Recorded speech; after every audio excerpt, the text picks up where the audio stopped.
So hi students, hello everyone and welcome to our YouTube channel. So our today's topic is to calculate the bond order.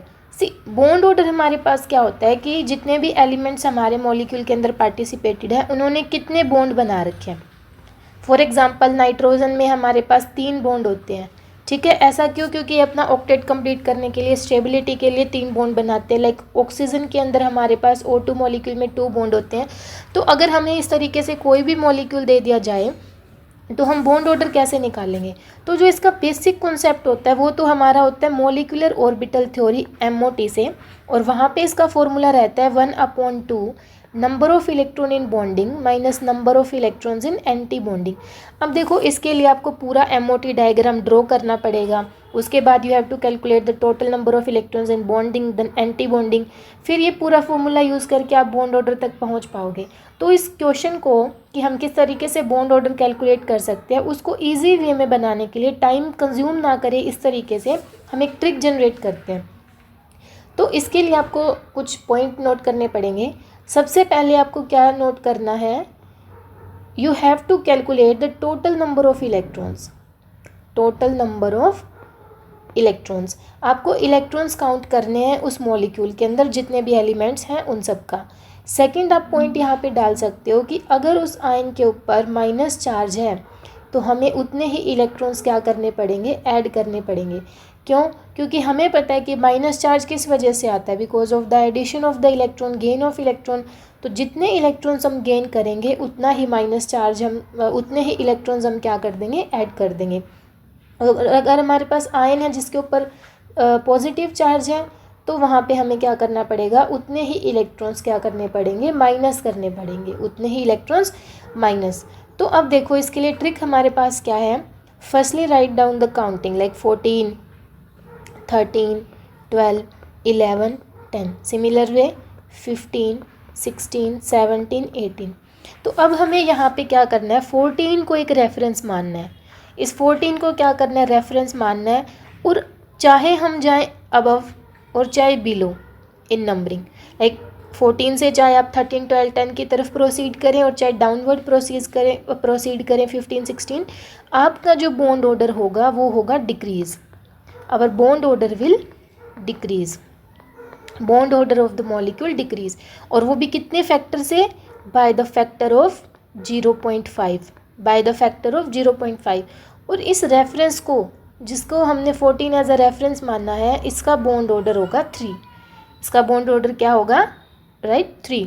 तो देखो, अब हम 13 पे जाएंगे तो हमें कितना डिक्रीज़ करना है? 0.5 से. तो इसका बॉन्ड ऑर्डर हो जाएगा 2.5. अब 12 पे मूव करेंगे तो फिर 0.5 सब्ट्रैक्ट कर देंगे. देन हमारे पास हो जाएगा 1.5 एंड देन 1. सिमिलर अब 15 में जाएंगे तो इंक्रीज़ तो होगा नहीं, बिकॉज अगेन हमने कहा है कि बॉन्ड ऑर्डर डिक्रीज़ होगा, और वो भी 0.5 से. तो ये हो जाएगा फिर 2, then 1.5 and then 1. For example कि अगर किसी भी मॉलिक्यूल के अंदर हमारे पास नंबर ऑफ़ इलेक्ट्रॉन्स 12 आ रहे हैं, ये तीनों चीज़ यूज़ करने के बाद, तो उसका बॉन्ड ऑर्डर डायरेक्टली हम 2 लिख देंगे. ठीक है, बहुत इजी है और आप इजीली इसको कैलकुलेट कर सकते हो if you remember the atomic number of the elements and count the electrons accurately. अब देखो, क्वेश्चन की हेल्प से देखते हैं. सबसे पहले हमारे पास गिवन है NO, राइट.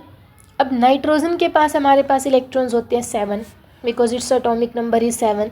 ऑक्सीजन के पास हो गए 8. अब देखो, इस मॉलिक्यूल के ऊपर कोई भी चार्ज नहीं है, तो ना ही हमें इलेक्ट्रॉन्स ऐड करने हैं ना ही सब्ट्रैक्ट करने हैं, बस जितना है उतना लिख देंगे. तो देखो, 7 और 8 कितने हो गए? 15. कितने हो गए? 15. अब देखो, 14 का बॉन्ड ऑर्डर 3 था हमारे पास. 14 का बॉन्ड ऑर्डर कितना था? 3. अब 15 पे मूव करेंगे तो हमें एक माइनस करना है 2.5. तो इसका जो बॉन्ड ऑर्डर आ जाएगा वो आ जाएगा 2.5. देखो, बहुत आसान है, हमें within the seconds answer मिल रहे हैं. सिर्फ आपको क्या करना है? इलेक्ट्रॉन्स काउंट करने हैं और 14 को एज अ रेफरेंस मान के चलना है. ठीक है, अब Cn नेगेटिव का देखते हैं. अब देखो, हम इसको प्रूफ पे देखते हैं कि Cn नेगेटिव का जो स्ट्रक्चर होता है हमारे पास, उसमें इस तरीके से ये इसका स्ट्रक्चर है. 3 बॉन्ड ऑर्डर है ना, तो हमारी ट्रिक से भी देखो 3 आना चाहिए. अब कार्बन के जो इलेक्ट्रॉन्स हैं टोटल वो हो गए 6. नाइट्रोजन के हो गए 7.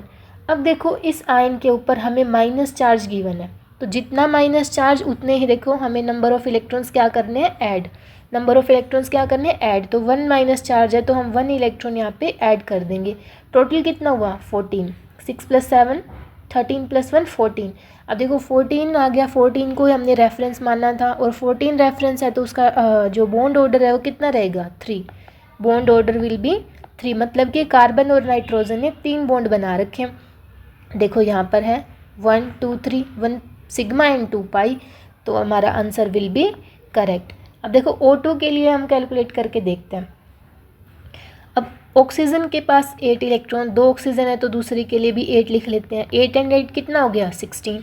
अब देखो 14 के लिए 3, 15 के लिए 2.5, तो 16 के लिए कितना हो जाएगा 2। इसका बॉन्ड ऑर्डर कितना हो गया 2। और देखो इसके हम स्ट्रक्चर से भी देख सकते हैं, ऑक्सीजन डबल बॉन्ड ऑक्सीजन, यही तो हमारा इसका स्ट्रक्चर होता है। 2 बॉन्ड ऑर्डर है इसके पास, मतलब 2 इसने बॉन्ड बना रखे हैं। अब देखो N2 के लिए काउंट करते हैं। 1 nitrogen have 7 electron, another one have also 7, तो टोटल हमारे पास आ गया 14 और 14 का बॉन्ड ऑर्डर अगेन से 3। यही हमने इसका जो है स्ट्रक्चर देखा था, यही हमने इसका स्ट्रक्चर देखा था।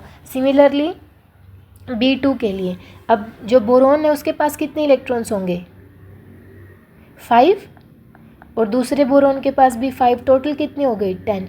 और 10 के लिए बॉन्ड ऑर्डर कितना होगा, यहाँ से देखो 1, 10 के लिए बॉन्ड ऑर्डर कितना हो जाएगा 1, राइट।